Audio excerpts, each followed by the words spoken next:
A very, very good evening, friends and members of the Readers and Writers Club and book lovers. We are very, very privileged to have with us Dr. Julie Mehta, who I will introduce very shortly. Somebody I deeply admire, respect, hold in very high esteem in the academic and literary world. She will be in conversation with Kochery C Shibu. He's written this amazing thriller called Amongst the Believers. I will also introduce him.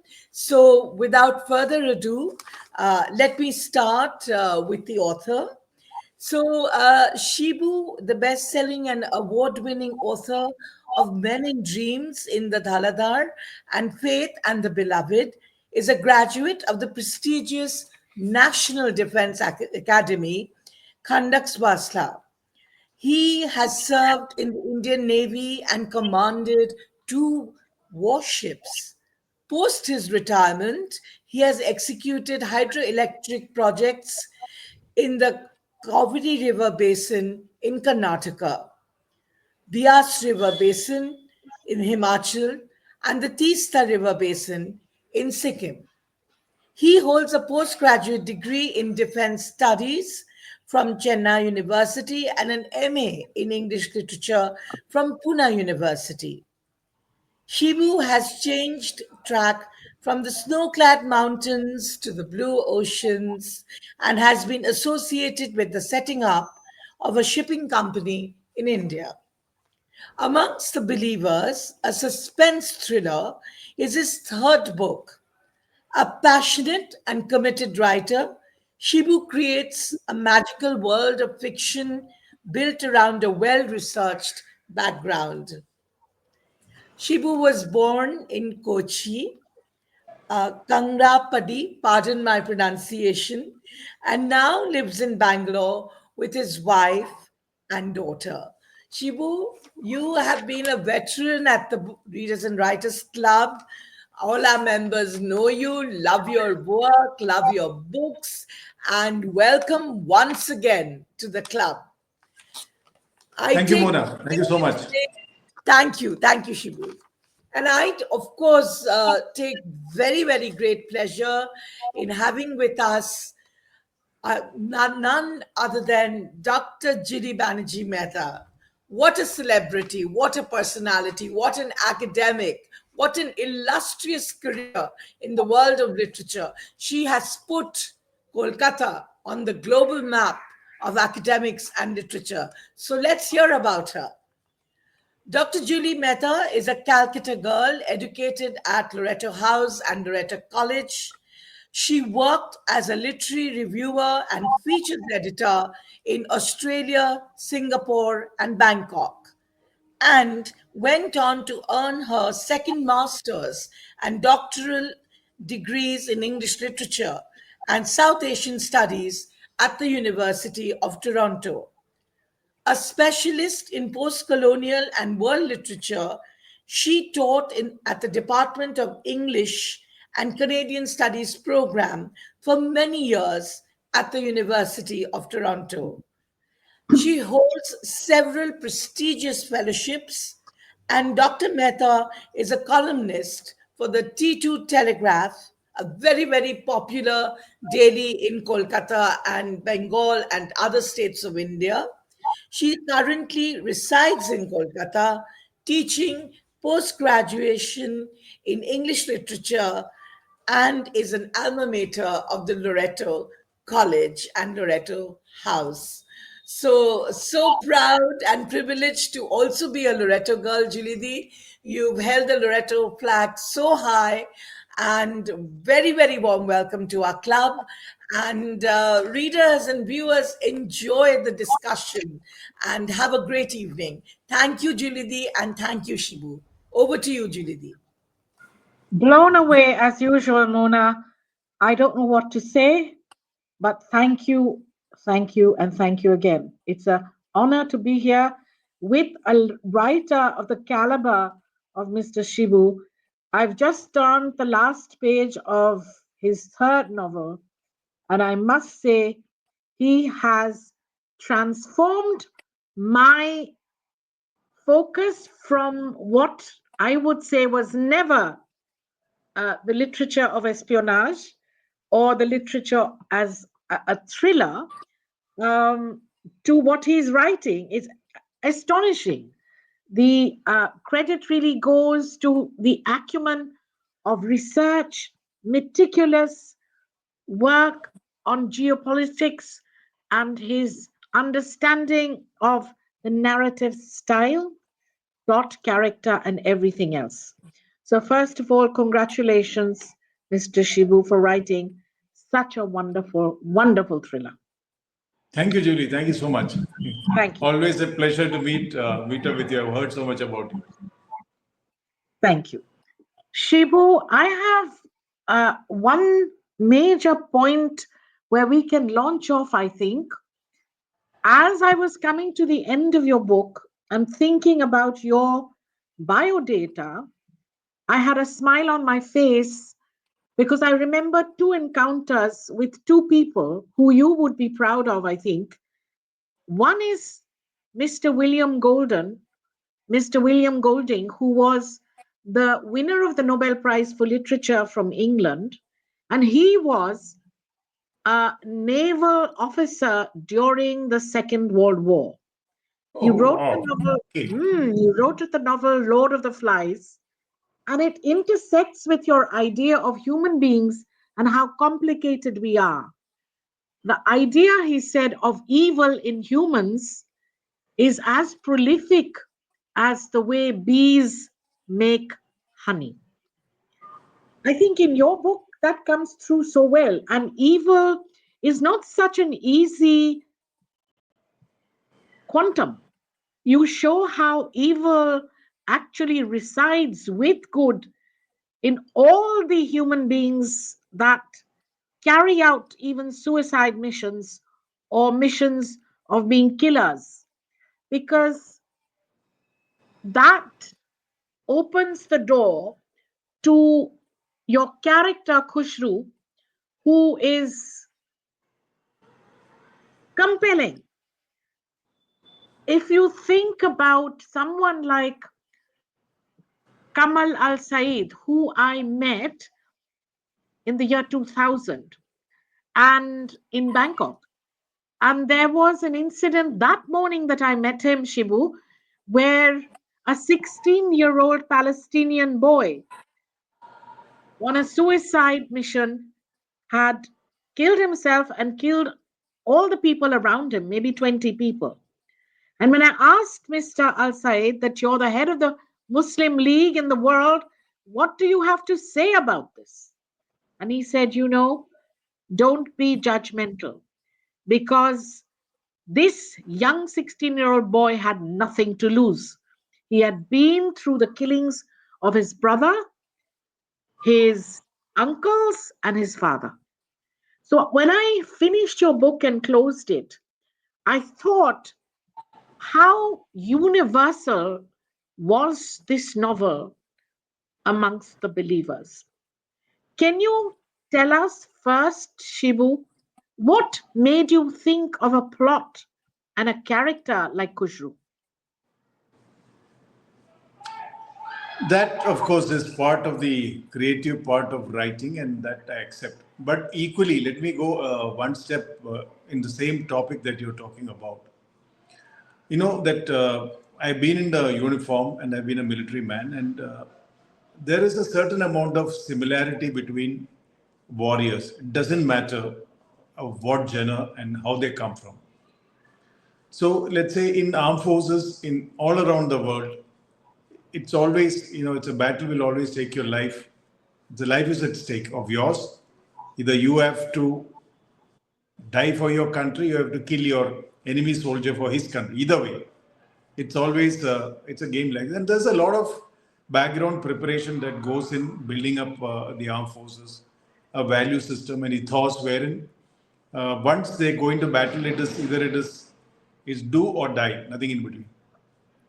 And if an army is not capable of doing that, it will not uh, perform in the field. Now, it may not be in as many words. The thing about the army is that you're on the right side of the law. You're doing it for the nation. You're recognized. There is a certain amount of righteousness about whatever you do. So let's say whatever you do from your nation's perspective, it is right. And you always, that's how the system works. Now, when you talk about, let's say, the terror organizations, the whole concept of suicide terrorism was brought to fore by the liberation tigers of Tamil Eelam and Sri Prabhakaran. He's the one who really made it a tool of war. And he knocked off our prime minister himself. One small girl kind of knocked off our prime minister. So the whole question is, our society is built on a system wherein your law and order and your judiciary, etc., it's all on a premise that a person values his life. The maximum punishment is death. Now, if you accept that I am willing to die, then there is nothing more that society can do to him or her. So these are situations. Why I get into this is because normally there's a saying in the military, that you have to know your enemy, or in commercial terms, like what the Toyota guys say, knowing you is knowing how. Yes. Okay. So it works both ways. If you know what that man is into, what makes him tick, what he's going to do, if you can predict his actions, you can checkmate him. So this aspect of it, one aspect of it is with every military man, it's there with him because you have built your life and you know what it means to have a life built around wherein at some point in time, on a call of duty, your life will be in the line of fire.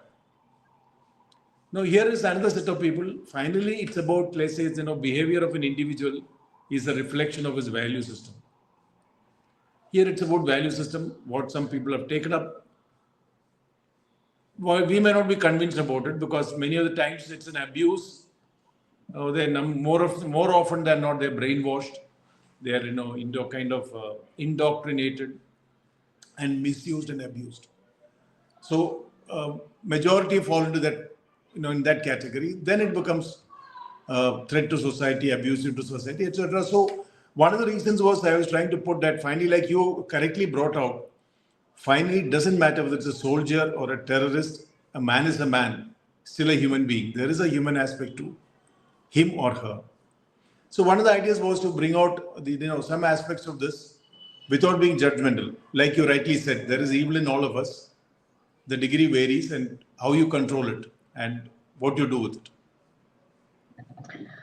Shibu, what is striking to me, and in my profession, reviewing writers and their works is primary to what I do on a daily basis.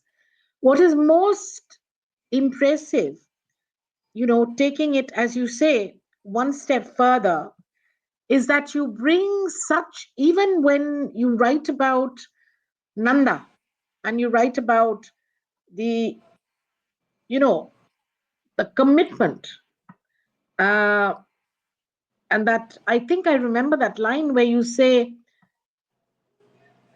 Nanda and Nandani Kutti, about them. Nanda was ecstatic as his aircraft landed at Kochi. And then you bring in this Pathinettara gang and the police, both looking for Nanda. And the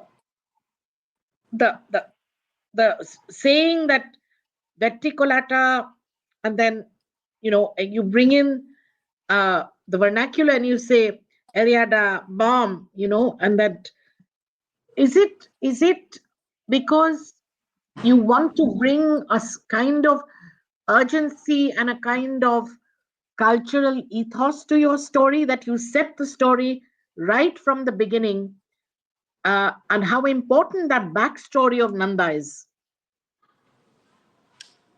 It is. See, this is something which I believed in because, see, one of the things about us is that whilst we write an English novel or read an English novel in India, the population which actually, whom I can categorize as, let's say, the English literate, will be possibly less than 2% of our population in terms of though in the readers community, they may be a large group because they happen to be educated, well educated, so they tend to read. one of the things that I felt is that, when you read books, and there is, so much about, the culture of India, which is beautiful in its own way, and it comes out best in the native language. So it's like in my previous book, I remember one of the first book which I wrote, when I was in Himachal, there was a local saying there. It's a local saying where I heard it from one of the local Himachalis who said, Duna to lagani lama, pareni wali meri amma. So he just was explaining to me that, it's about, context was different, but he was saying that, just because I put a big plate or, I'm sitting with a big plate, my mother is not going to serve me extra. Okay, so now he says she will decide who should get how much and whatever is available in the house, and she will decide. So one of the effort has been that, each place as you move, try to bring in the regional languages into the story, and the Indian reader, most of them have one language which they call as mother tongue.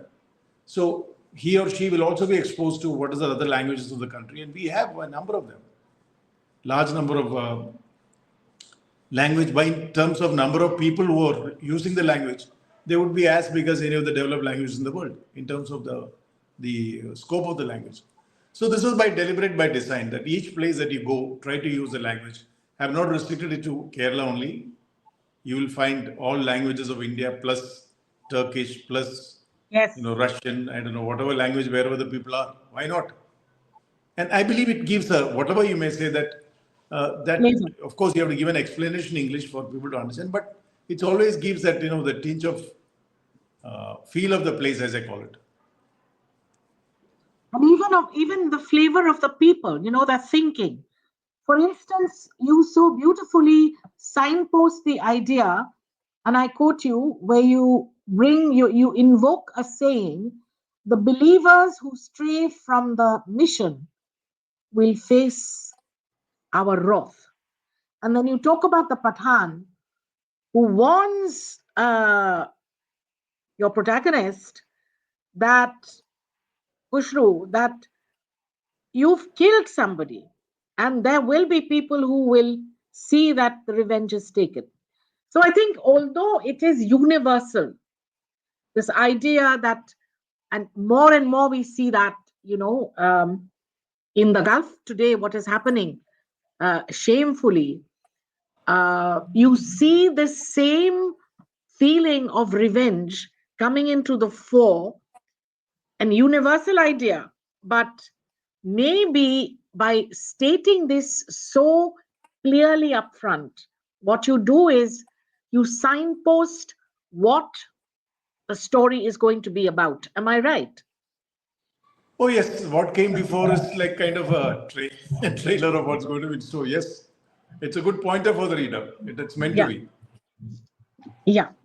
Now, as far as I think the point you made about language is so important, because if you go back to the whole idea of post-colonial English writing in India, in English, we remember someone so well like Raja Rao in his Kantapura, in his Yes. preface, where he had said exactly what you're saying, that Indian writers writing in English must find their own voice.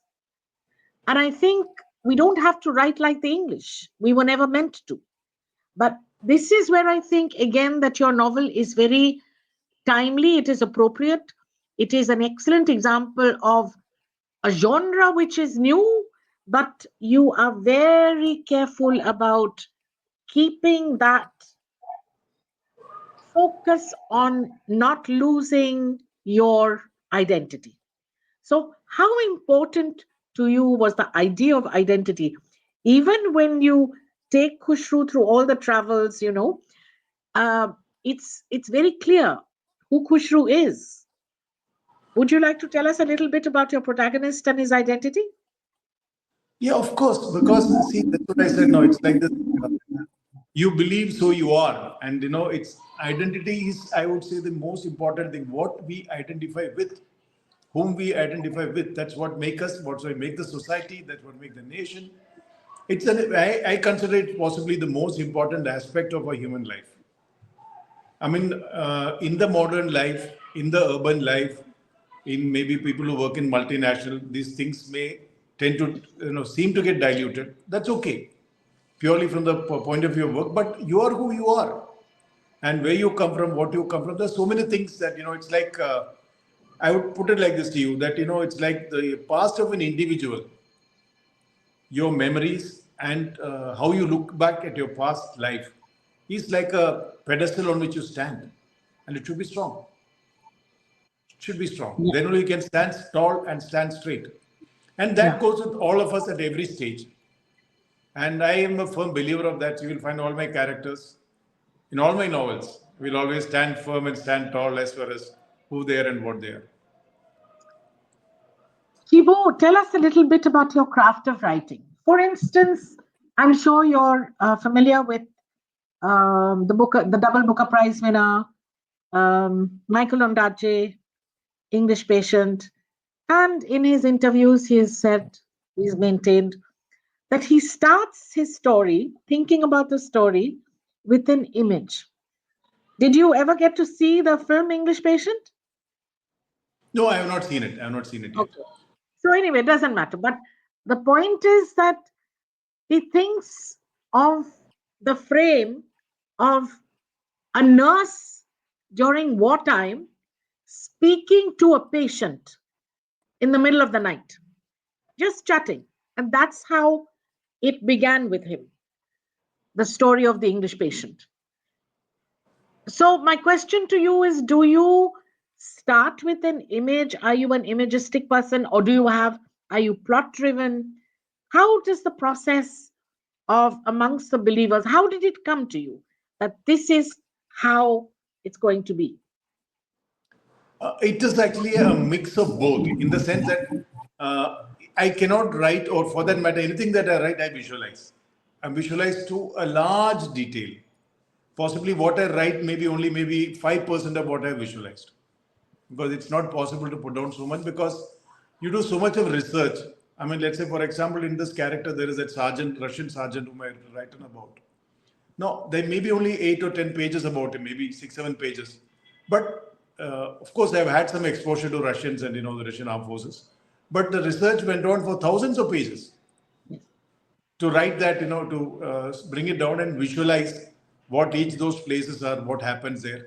So visualization is a must. That definitely is a must.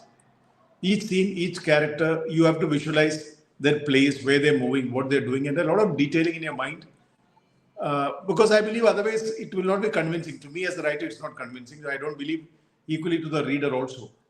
So a certain amount of what I call essentials is required to make what I call the writing authentic, well researched, so that it can stand firm. That comes with visualization. It's very difficult. So visualization is a must. That's the first part. Second is I actually I focus with my characters first in my writing.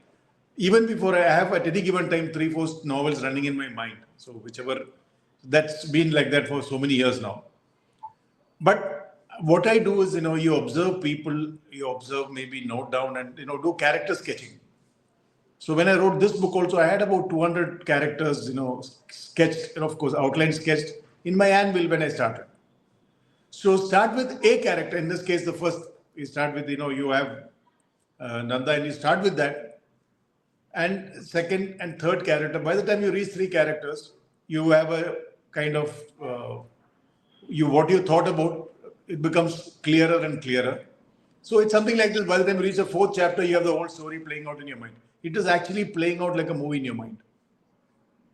And then you start writing. Of course, you keep fine tuning it, because playing in your mind is like, you have an idea, okay, this is what is going to happen, and the hero is going here, heroine is going there, villain is going there, these are the things happening, but a lot of detailing. So each of that visualization, what you have in mind, has to be supported with research, or sometimes after research you have to tweak it because you realize what you visualize is not how it's supposed to be. So it's an iterative process. Visualization, yes, it's very, very important. And I don't believe any writer can really write well unless you can visualize. Shibu, it's a novel also which obviously spans a huge geographical area. We are in Afghanistan, we are in Pakistan, we are in India, we are uh, in the Ukraine. We are watching the entire unfolding of a geopolitical drama. Did you travel a lot for this? Or is it also the people you met in your career and the reading that you do, the talking that you do to your compatriots, your colleagues? How did you fashion it? Because I think it's a very challenging project to be covering such huge geographical and cultural areas. Yes, the answer is yes, first part. Both cases, I have traveled a lot. It's part of my job. I have traveled quite a bit in the terms of East, Far East, and European countries. But that does give you a definite advantage because having traveled a lot, when you write about places, you've been to a place in Europe, you're talking about another place. It may be different, but you have an idea what you're writing about. So that's first part.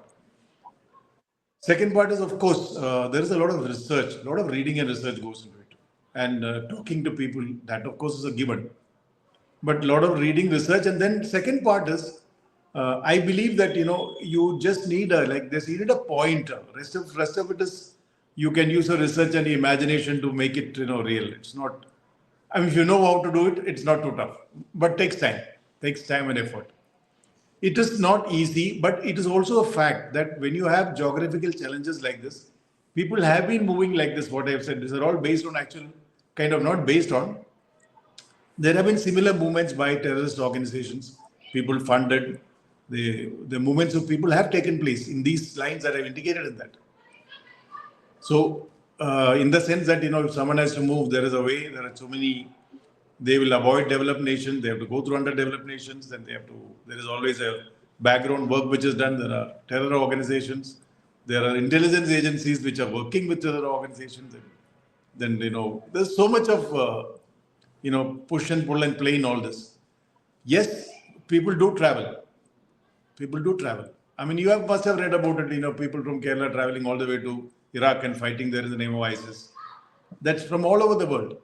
So this has been a kind of thing which has been set in by the British, the Americans, to fight the Russians during the Afghanistan from 79 to 89. That's when this whole concept took place, where they showed the people that they can come from anywhere in the world to Afghanistan and fight a war. So, but that war is over. But then people who have been taught this, that what has been taught doesn't go away. So now it is there all over. It is being used by many people, and people find ways and means of doing it. Brilliant, absolutely brilliant point about Afghanistan, because I teach Rudyard Kipling's Kim, and that is so evident that is, I think, one of the most evident examples from the days of the Raj as to how they used Afghanistan, to in this whole idea of espionage and the ruling of India. So that's an excellent example that you put forth. I also thought what the book did for me was, we hear of Lashkar-e-Toiba, we hear of all the other ones, Jaish-e-Mohammed, all these organizations which seem to be full of men who would kill at any cost, absolutely criminal in the way that they won't think about the life that they are taking. But somehow you bring an element of humanity that balances. And I think that is something that doesn't come easy. How did you fashion those characters and yet keep an objective regard for humanity? It was challenging. That's possibly one of the areas where a lot of iterations took place. So one of the things is that I told you that, that one thing is that as a military man who've been in this kind of life, it's easy for you to think that you put, let's say for argument, that you're put into the situation. So it's called what we call, it's called a situational appreciation.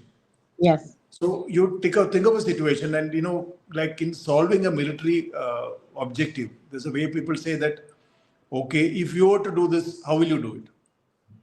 You're expecting somebody to do something, and you say, in this case, we talk about there's a mention about the pipeline, the Russian pipeline being blown up, the pipeline which the Russians had built for connecting to Germany for gas. Now, of course, it is not even it will not come out as who has blown it up, but it is not true. It's not a rocket science. Anyone who is there in this field that you know that the pipe was under the sea, so somebody has to go down there and put an explosive. So it is out of the ordinary guys. It has to be a specialized group, and it's very difficult for a civilian to do it. It requires special, what do you call, special forces. Doesn't matter which country.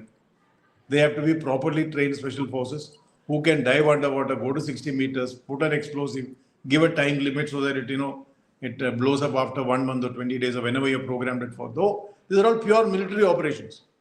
It is not possible for some terrorists to just come and do it and get away like that unless it is backed by the military.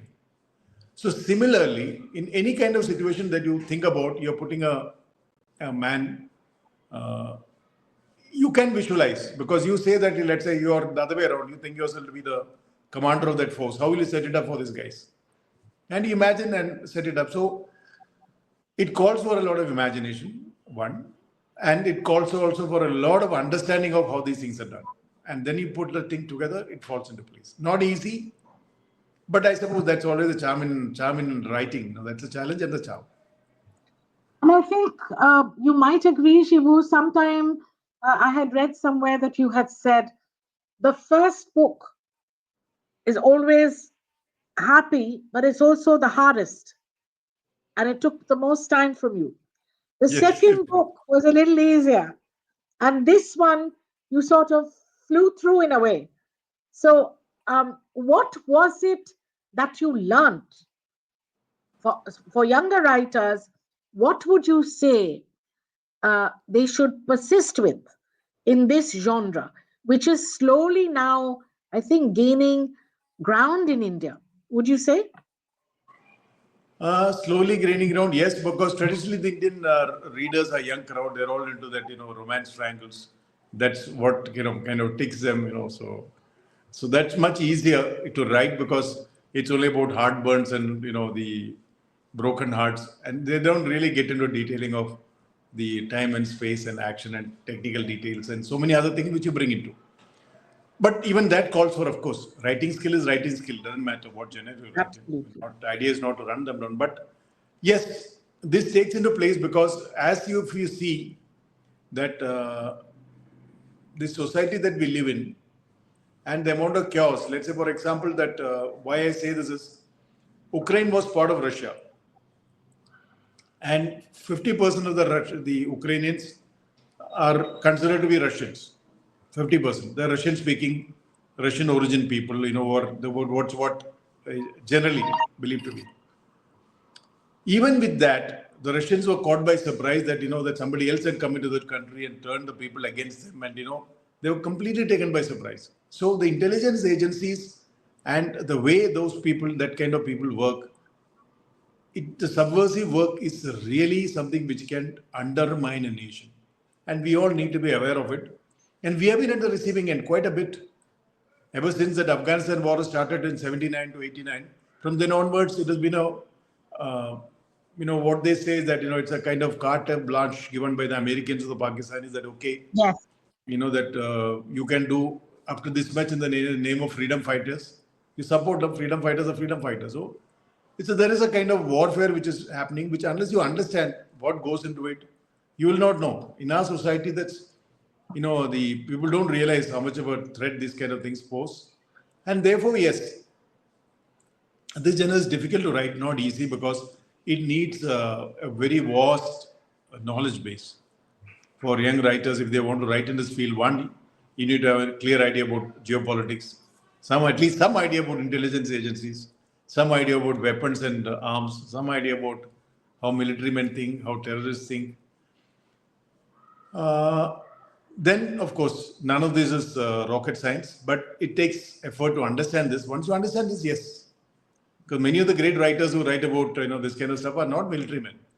No, They're no. just what I call But talented writers. you would agree, Shivu, that your years of experience in the Navy must have put you in a good stead to get, to have the ground to walk on, right? It did. It did. In this kind of writing, definitely yes. I mean, in terms of, as I say, in understanding the mind of the man. Yes, Because yes. finally, that's what writing is about. You need to know the mind of the man or the woman, for that matter. Woman, Yes. not much, but men, yes. So, Shibu, tell us, what was it that made you, after so many years, NDA, Karavasla, the highest honors, etc., commanding two battleships, what was it that made you think, hey, now I'm going to do my master's in English literature at Pune University? I know masters in English literature is a kind of rare combination. And MSc in different studies and MA English literature doesn't go together. But I had made up my mind way back in '87 that this is something which I would like to do. And one of the things that time I must thank one of the English professors in NDA. He had only suggested this that if you really want to take up writing, why don't you do your masters in English? So I did with Pune University. I did my masters, spent 2 years. It was quite, it's quite enlightening because you broaden your horizons. Reading is one thing, but when you go through a structured curriculum, it gives you a kind of framework to work on. So I had made up my mind since then, but it's just that when you're in uniform and a career soldier, you can't do anything else. You're so busy with warfare tactics, anti-submarine warfare, and how to kill more people with less cost to the government and things like that. So, so My that's goodness. it's you can't do that this kind of writing when you're in uniform. It's very difficult. You have to come out. So I could start only after I left, and it took me 3-4 years after I left to start writing, and then of course ever since that I've been continuously on and keep penning. Shibu, did you have some specific fiction writers or poets that you were fond of in the English canon? Would you like to share that with your readers? Indian authors, R.K. Narayan. I always call him that. Yes, That's yes, that's my yes. kind of. Anytime, any day, I'll ask him that R.K. Narayan because I believe it's far more challenging to write about ordinary life and make it interesting than write all this thriller stuff because classic writing it called for it's a very nuanced and very very in-depth kind of writing which makes it tick with the people. So I Yeah. would call him R.K. Narayan anytime. That would be my if I were to get out of this, which I don't know now, I have decided to go on this. I'm already working on a sequel to this. So, but And yes, tell us about the um, pretty much we are moving towards an ending. And I'd like to ask you, it's always interesting for the reader to know what was it like in the situation at home? Do you have a specific time as a military man to wake up and say, morning is my time, 3 hours in the morning, don't disturb me? What about time that you got to write and had to tell Minnie, your wife, and Anjali is your daughter, right? yes, yes, And she's just got married, if I'm not mistaken. yes, she did. She did. Wonderful, wonderful. Congratulations on that. So, Shibu, would you say that writing is, she is a tough master, and you have to sometimes cut away all the distractions and focus only on the writing. How does that affect a family man? There is, of course, it's a very. I agree with you. It's like a very private thing that you're in your world with your hero, heroine, and people jumping around, and in a world of your own, you're cutting off from the rest of the family. That part I accepted. But during the research phase, it is not so bad. In the research phase, you decide every day you're writing something, reading something, or putting down something. At that stage, you're not really cut off from the world. Or maybe for that 1 or 2 hours. But when you finally finish your research and when you get down to write, you have to be disciplined. Every day you got to put in those 4-5 hours. And yes, it so happened that whilst I was writing these books, I was away from home with my work. As it is, I was staying out. So possibly I have been able to use that time quite effectively. But yes, I agree. It is a, what do you call it? It's an anti-family game, writing. Yeah. It's not a very family-friendly thing. You said it so well, Uh, it's a very private enterprise. It really is.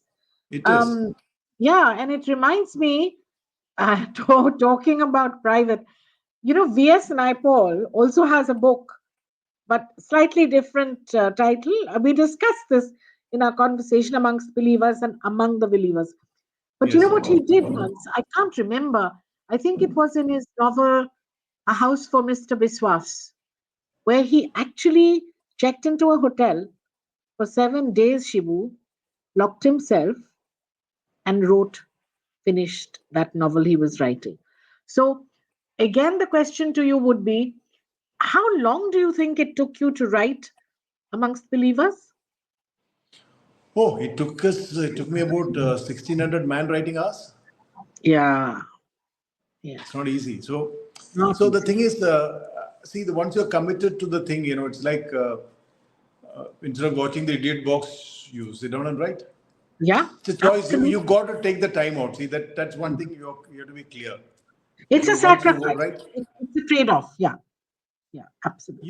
you have to be committed. Otherwise, it won't work. This cannot be a that when I have free time I'll write. No, that never works. You have, like you said, now you once you start writing. Actually, when you start writing the novel, then see, the other part is that each day when you sit down, and especially when you get into large geopolitical areas, I used to keep a board and then a map and writing who is where, what, till the first 3 4 chapters. Then of course it's playing in your mind, so you don't it doesn't matter, but it's important. So that you have to take that time out and write. And that So now, commitment is there. your methodology secret is so pertinent to your younger colleagues who want to write a book. Really, it is almost army discipline. It And is. I It see has to it. be. It has to be. Yeah, Otherwise, he'll be an endless project. He'll keep on saying, "I'm writing, writing." He'll keep, and that yeah, should not be, yeah. because the idea will It's become stale. Things will move out. That should not be the case. it's been just so illumined as a discussion. It's been fun. You've taught us so much, and you've been so honest in how you go about the art of writing, how this book came about, your feelings about suicide bombing, your feelings about um, some will call them revolutionaries, some will call them, you know, criminals for the killings that they do. And most importantly, I think what, as a reader, I got from your book is it's a lot of hard work. You've been wonderful with your narrative style. Also, I must say, sometimes required to be racy, you are racy, sometimes holding back, reining in, emotional. All of that is very well orchestrated, Shibu. I think you've done a fabulous job. Looking forward to your next novel. Thank you, Julie. Thank you so much. On behalf of Ahava Readers and Writers Club, thank you so, so much, Julie Di. Not because you conducted this session today, but because you brought out the very best about the book and the author, the way you steered the conversation with Shibu. So, a very, very big thank you to you, Julie Di, for value adding to Shibu's book. I'm absolutely sure that he'll have many, many more buyers now. And yes, Oh, Shibu, we are looking forward to you coming to Kolkata, launching your next book. Just online sessions will not do. You will have Julie the in person with you on the panel. Thank you very much. Thank you very, very much for this very, very engaging discussion, and wish both of you all the very best in your literary endeavors, in your writing, in your passion. May God bless you both and have a wonderful evening. Thank you so much to Julidi and Shivu. Thank you so much. Thank you so much, Mona. Thank you. Thank you. Thank Thank you. you, Julie. Thank you so much. Shibu, it was great. We'll meet up soon. Ahava, you're doing a great job. Great Thank job. you, Thank Julidi. We are humbled.